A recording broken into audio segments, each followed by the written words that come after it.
स्वामी शिवानंद महाराज की जय, सद्गुरु मालती आई की जय। व्यासपीठावर उपस्थित संत अधिकारी यांना प्रणाम, सर्व श्रोत्यांना प्रणाम, सर्व साधकांच्या हृदयातील ओमाईंना प्रणाम।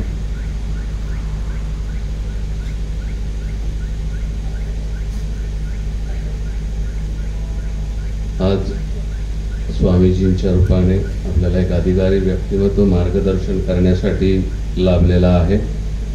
त्यांचा थोडक्यात परिचय मी करून देतो। परमपूज्य स्वामीजी हे त्यांच्या पूर्वाश्रमीच्या आयुष्यामध्ये प्रोफेसर आणि संशोधक म्हणून त्यांनी काम केलं। न्यूक्लियर केमिस्ट्रीमध्ये MSc आणि PhD त्यांनी मिळवलेली आहे। इतनी पढ़ाई होने के बाद, इतना करियर के बाद अपनी गुरु की तलाश में उन्होंने घर छोड़ा। धुले जिला से गिरनार तक और फिर हिमालय तक उन्होंने गुरु की तलाश में अपना सफ़र जारी रखा।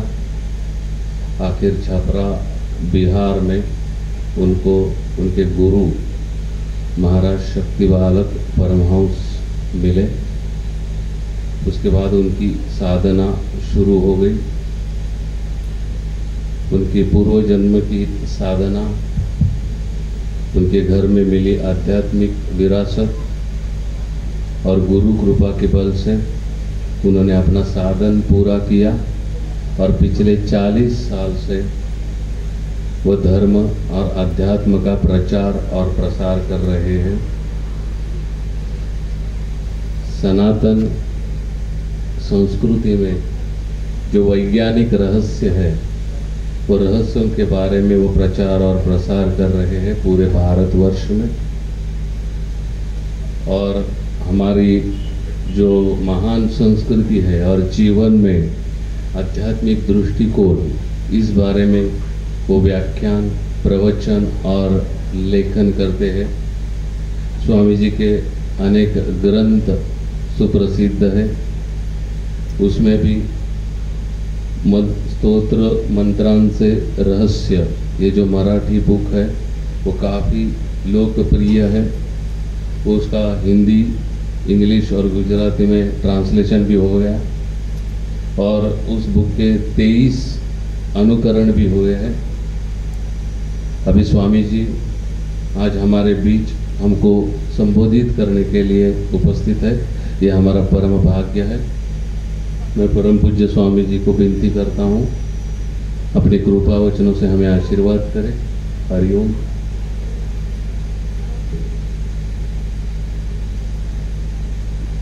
गुरु ब्रह्मा गुरु विष्णु गुरुदेवो महेश्वरः, गुरु साक्षात् परब्रह्म तस्मै श्री गुरवे नमः।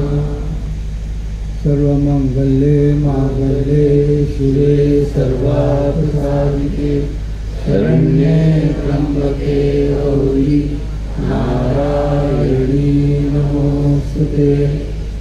ओम श्री गुरुचरण कमलेभ्यो नमः।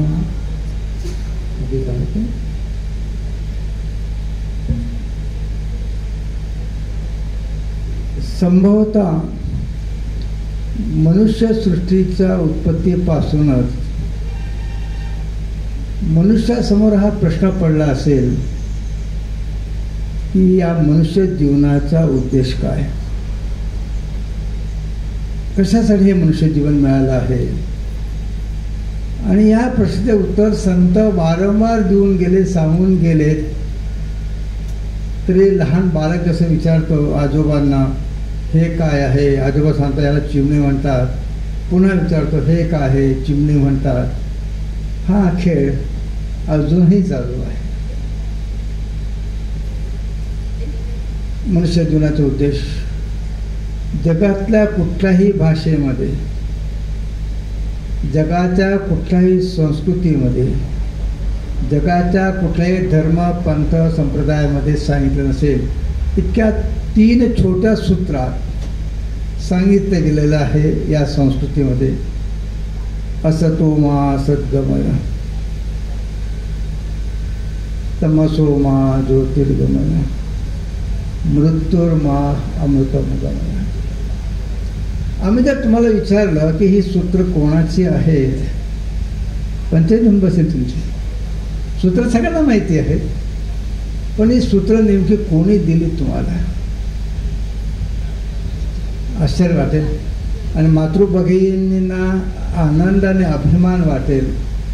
ही सूत्र कुठल्या ऋषीने नाही, याज्ञवल्क्य ऋषीची धर्मपत्नी मैत्रेय देवीने दिली आहे.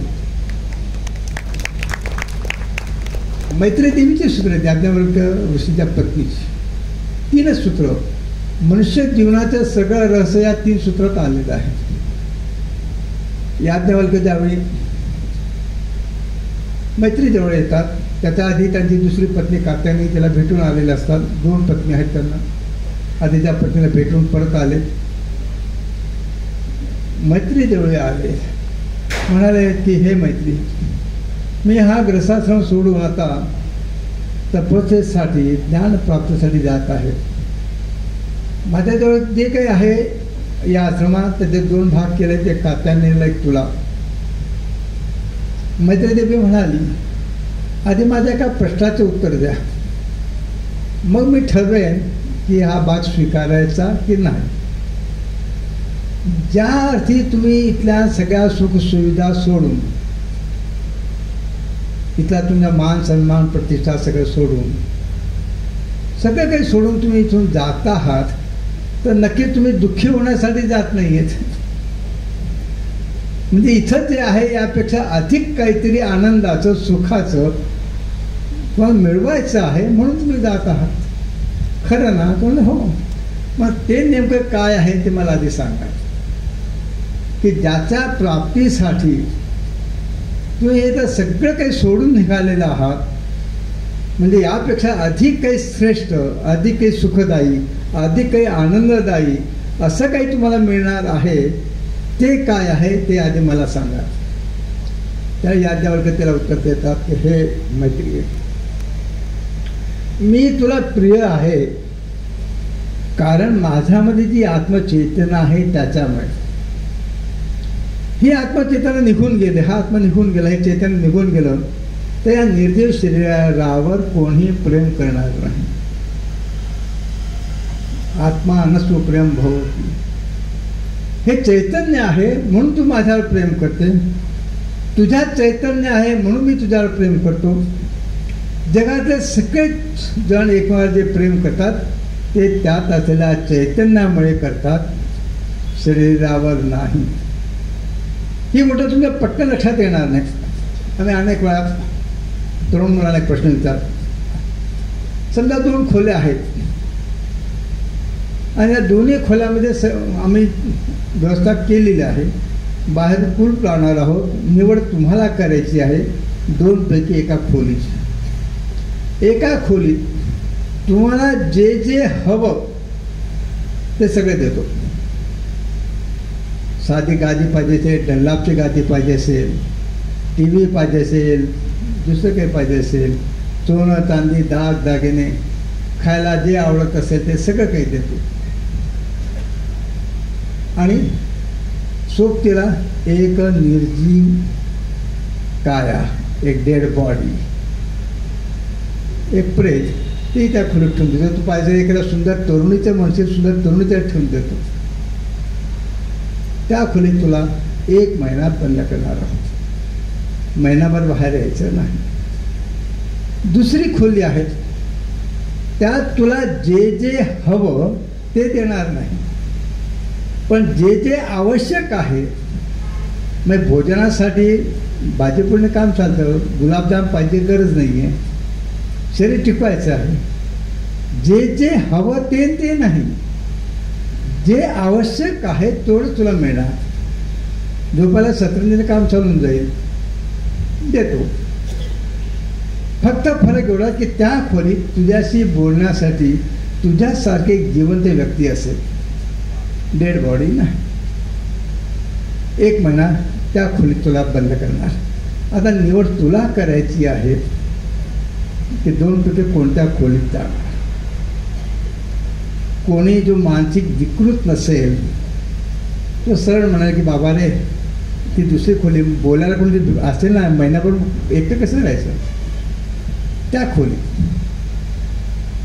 या जी दुसऱ्या खोलीची तुम्ही निवड करणार मानसिक विकृत लोकांना सोडून कोणीही व्यक्ती सामान्य व्यक्ती याचा आपण गणिताच्या भाषेत विचार केला बेरीज वजापैकी करत बसलो तर नेमकं तुम्ही काय निवडलं खाण्यापिण्याची वस्तू नाही आवश्यक तेवढं स्वीकारलं झोपायला हे ते आवश्यक स्वीकारलं पण शेवटी काय स्वीकारलं शरीर एक सुंदर स्त्री एक तुमच्यासारखा सामान्य व्यक्ती शरीर स्वीकारलं नाही काय स्वीकारलं तो जिवंत आहे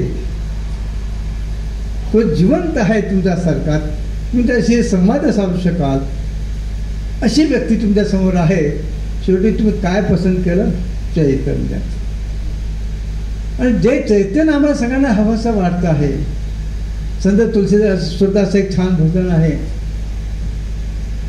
त्यामध्ये ते म्हणतात जाही तन दियो ताही विसरायो ऐसो नमक हरामी आणि त्यात पुढे म्हणतात एखादा माणूस मेला समजा पती पत्नी आहे खूप प्रेम आहे पतीने निधन झालं दुर्दैवाने पत्नी अगदी गळ्यात पडून खूप रडते आहे लोकांना वाटतं की बाई तुला खूप दुःख होतंय खूप रडतंय तर आम्ही 2 दिवस थांबतो 2 दिवसांनी येऊ रडून घे तुला जेवढा रडायचं ते पटकन बाजूला होईल घेऊन जा पटकन घेऊन जा कितीही प्रेम असतो आईवडिलांचा एकुलता एक मुलगा असेल दुर्दैवाने निधन झालं ते मृत शरीर घरात कोणीही सांभाळून ठेवणार नाही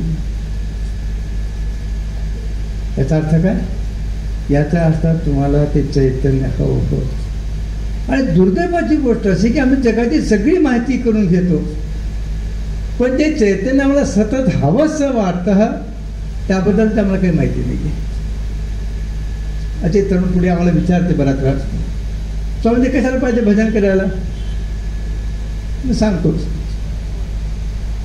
आपण ईश्वराची जी अनेक नावं म्हणतो त्यात एक नाव आहे सतचित आनंद सच्चिदानंद सतचित आनंद हे ईश्वराचं एक स्वरूप आहे ईश्वराचं एक नाव आहे आता तुमच्या बाबतीत काय घडेल सत म्हणजे काय मी असावं तुझी सगळी काही धडपड जी आहे ते जगण्यासाठी आहे जेवण करतात जगण्यासाठी झोपायचं जगायचं म्हणून टी व्ही बघतात ते जगायचं म्हणून कारण मनोरंजन पाहिजे तुमची प्रत्येक कृती समजेल अशा भाषेत सांगायचं म्हणजे हो आजच्या काळात त्या भाषेत सांगावं लागतं ईच अँड एव्हरी ॲक्टिव्हिटी वैशाख महिना सांगितलेला कळत नाही मे महिना सांगावं लागतं हे दुर्दैव आमचं तुमची प्रत्येक ॲक्टिव्हिटी ही जगण्याची धडपड आहे म्हणजे काय सत मी असावं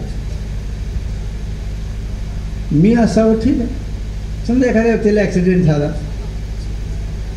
कोमामध्ये आहे डॉक्टर म्हणतात नाही जिवंत आहे न्यायचं नाही जिवंत आहे तो कोमामध्ये आहे त्याला कळत नाही तो जिवंत आहे असं जगणं तुम्हाला स्वीकार्य आहे की डॉक्टर सांगतो जिवंत आहे त्याचं त्याला कळत नाही आहे तुमची दुसरी धडपड काय आहे मी आहे हे माझं मला कळालं पाहिजे दुसऱ्यांनी सांगून उपयोग नाही माझं मला कळालं पाहिजे की मी जिवंत आहे चित्त चैतन्य मी आहे मी असावं त्याचा माझा मला अनुभव असला पाहिजे दुसऱ्याने सांगून उपयोग नाही पण तो अनुभव जर दुःखदायी असेल तर तेही नको आहे म्हणजे मी असावं मी आहे याचं माझं मला भान असावं पण तो जगण्याचा अनुभव कसा असावा आनंदाचा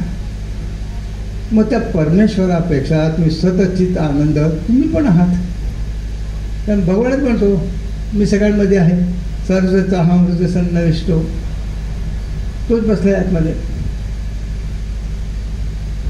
बहुतेक लोकांचा प्रश्न असतो तुम्ही साधक आहात आणि त्याची काही आपलं काही प्राप्त होत नसेल तर आपण कुठं काय चुकतो हे आपल्या 2 दिवसात समजून घ्यायचं आहे ती फक्त आम्ही पूर्ण तयारी करतो आहे की आपल्याला जीवनाचा नेमका उद्देश काय. एक तरुण गेला गौतम बुद्धाकडे, म्हणाला की बुद्धांना म्हणाला की तुम्ही म्हणता की मोक्षावर सगळ्यांचा अधिकार आहे, मग लोकांना मिळत का नाही आहे. मला काही कोणी दिसत नाही मोक्षाला गेलेलं. नीट लक्षात ठेवा, मेल्यावर मोक्ष मिळत नाही. एकदा आम्ही प्रसाद प्रकाशनामध्ये त्याचे संपादक मनोहर जोशी आमचे मित्र होते, बसलो होतं गप्पावर. मामा दांडेकरांचे पुतणे आमच्यापेक्षा वयाने थोडे मोठेच, तेही तिथे आलेले होते. त्यांनी आमचं एक पुस्तक विकत घेतलं आणि म्हणाले, स्वामीजी तुम्ही यावर संदेश लिहून द्या. मनोहर जोशी गमतीने म्हणाले, अरे बाबा या वयात कसा संदेश लिहून गेला, वय संपत आला आहे, आयुष्य संपत आलं आहे, या वयात कसा संदेश लिहून देतो. ठीक आहे, त्यांना या वयात पाहिजे तो संदेश लिहून देतो.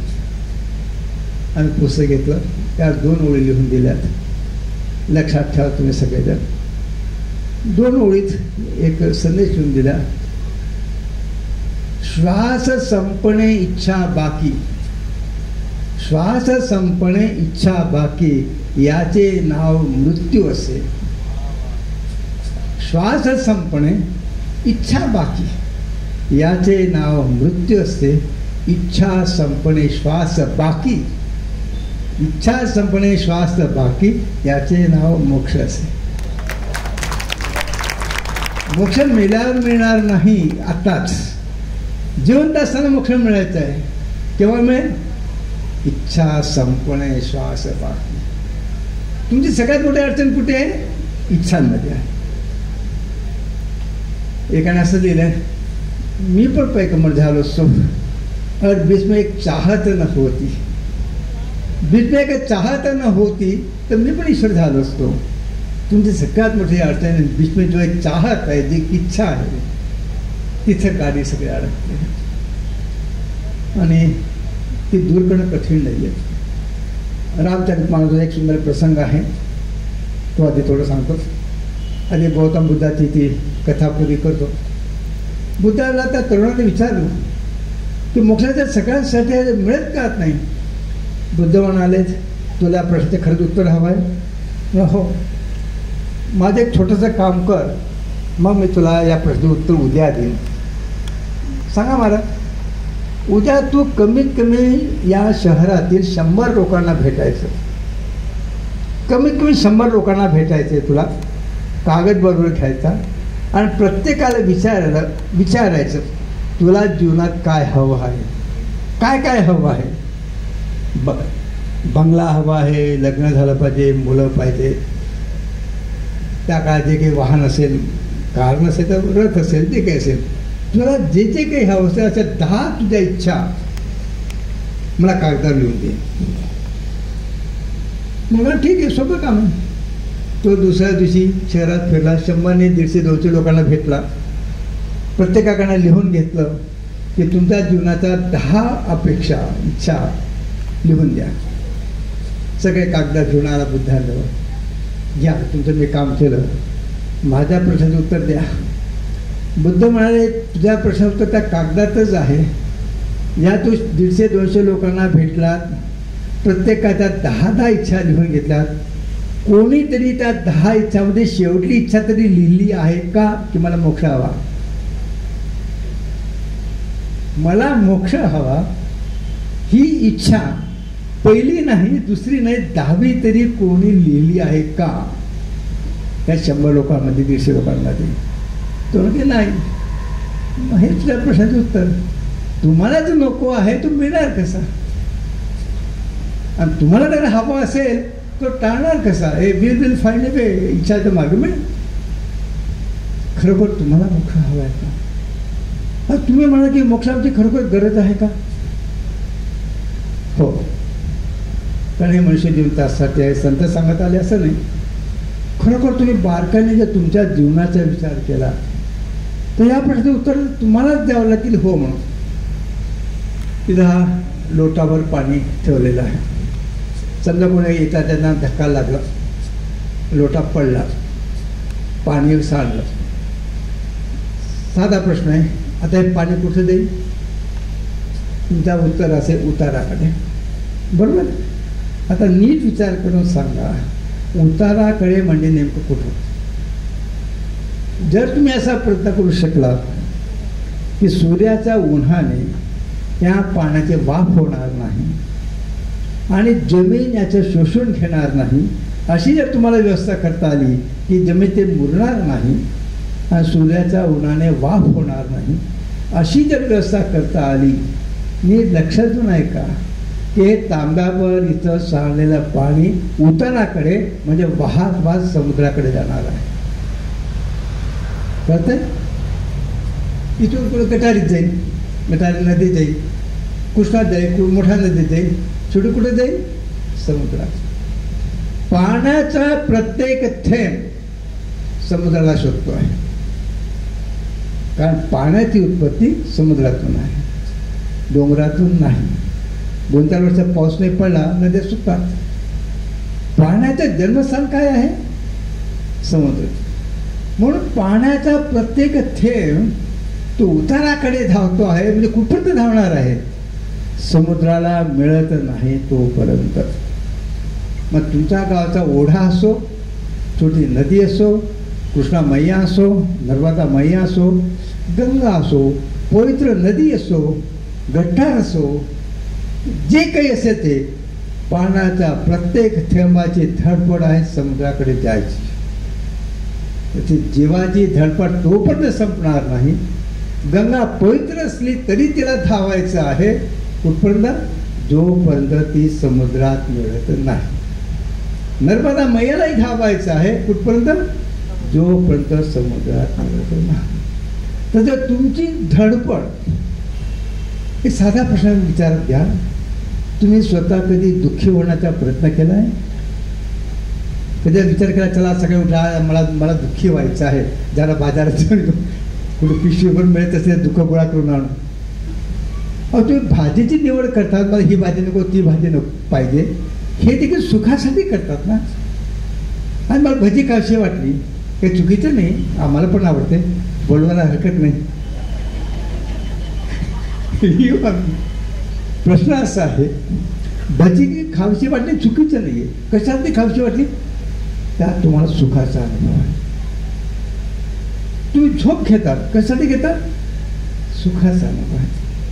आम्ही अनेक वेळा गमतीने प्रश्न विचारतात, जे मुलं बसलेले ते तुमच्यापैकी जे नोकरी करत असतील, काय करतो? नोकरी करतो. किती पगार मिळतो? 50,000. ठीक आहे, आम्ही तुला 1,00,000 रुपये देतो महिन्याचे. 50,000 कमवतो ना, 1,00,000 देतो. काम काही सांगणार नाही. आम्ही हे काम कर हे सांगणार नाही. खा पी मजा कर, TV बघ, सिनेमा हॉलमध्ये जा, क्रिकेट खेळ, तुला जे करायचं आहे ते स्वतंत्र. आमचं काही म्हणणं नाही आहे, काम पण काही सांगणार नाही. फक्त एक अट आहे छोटीशी, झोपायचं नाही. बोला, किती जणांना स्वीकारले? किती जणांना स्वीकारले झोपायचं नाही आहे? अरे तुम्ही पैशासाठी एवढे धावपळ करतायत ना, घर बसल्या देतो ना, आम्ही दुप्पट देतो. अट आहे, झोपायचं ना. मग नेमकी झोप काय? राजा विक्रमादित्य, त्याच्या दरबारात अनेक पंडित होते, तो स्वतः चांगला कवी होता. त्या शहरामध्ये एक गरीब ब्राह्मण राहत होता. त्याला पैशांची खूप अडचण पडली. त्याने विचार केला, मी हात पसरणार नाही कोणाकडे, मग चोरी करायची तर कशाला कोणाच्या घरात चोरी करायची? राजमहलमध्ये चोरी केली. ब्राह्मण होता, कोणी अडवलं नाही, तर राजमहलमध्ये घुसला. त्याकडे ब्राह्मणांना थोडा मान होता, कारण ब्राह्मण त्या पात्रतेचे होते. त्या पात्रतेचे होते म्हणून राजाकडे देखील अडवणूक नव्हती, जाऊ शकत. गेला. कोणाला काय माहिती कशासाठी आलेला आहे? त्याने 2-4 वस्तू उचलल्या, सोन्या चांदीच्या हिरे जळलेल्या पिशवीत टाकल्यात. बाहेर निघणार तेवढाच बघितलं की विक्रमादित्य समोर येतो आहे. झाली पंचायत. तर विक्रमादित्यला विचारलं, कशासाठी आला? काय सांगायचं? आणि हे सांगता येते, मी चोरी केलेली आहे, पिशवीत सगळ्या वस्तू पडल्या आहेत 2-4. मग त्याने हळू तो विक्रमादित्याचा जो पलंग होता, म्हणजे कॉट, त्यात खाली झोपला. त्याला वाटलं विक्रमादित्याला झोप लागली तर हळू तुटून बाहेर निघून जाऊ. त्याचं दुर्दैव असं की विक्रमादित्याला त्या दिवशी झोप येईना रात्री. तो स्वतः चांगला कवी म्हणून तो विचार एक कविता एक श्लोक त्याने सहज स्फुरला त्याला. पहिली ओळ लिहिली, माझी पत्नी अतिशय सुंदर राणी अति सुंदर आणि पतिव्रता आहे. माझी पत्नी अतिशय सुंदर आणि पतिव्रता आहे. पहिली ओळ लिहिली संस्कृतमध्ये. दुसरी ओळ लिहिली की माझा सेनापती माझा प्रधान हे अतिशय पराक्रमी आणि माझ्याशी एकनिष्ठ आहे. दुसरी ओळ लिहिली. तिसरी ओळ लिहिली की माझी गोशाळा आणि माझी अश्वशाळा संपन्न आहे. खूप गायी आहेत, खूप दूध देणारे आहेत, अश्वाचे तरतरीत आहेत. माझी अश्वशाळा माझी गोशाळा संपन्न आहे. 3 ओळी लिहिल्यात, पण या 3 ओळी काव्य नाही ना, हे तर वर्णन आहे. पत्नी सुंदर आहे, पतिव्रता आहे, अश्वशाळा गोशाळा प्रधान हे सगळं वर्णन आहे. आता चौथी ओळी काय लिहावी की जेणेकरून ह्या 3 ओळी काव्य होऊन जाईल.